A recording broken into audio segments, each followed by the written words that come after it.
Hi friends, welcome back.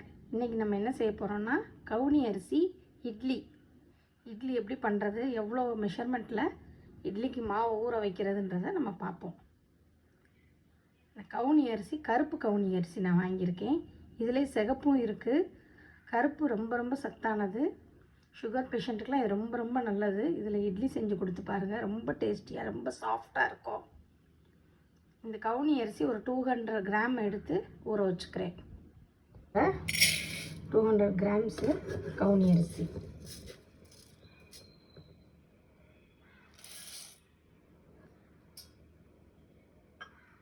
கூட ஒரு 100 gram idli அரிசி அதிலே போட்டுக்கோங்க.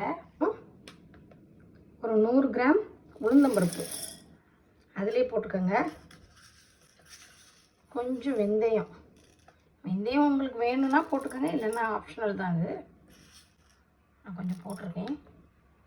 இது எல்லாத்தையும் நல்லா இப்போ காலையில் ஒரு 8 மணிக்கு ஊற வச்சுட்டிங்கன்னா மத்தியானம் ஒரு 2 மணிக்கு மிக்ஸி ஜாரில் இதை ஆட்டி எடுத்துருங்க. ஆட்டிட்டு ஹோல் நைட் ஃபுல்லாக வெளியில் வச்சுருங்க. வெளியில் வச்சுட்டு காலையில் பார்த்தீங்கன்னா நல்லா பொங்கி இருக்கும்.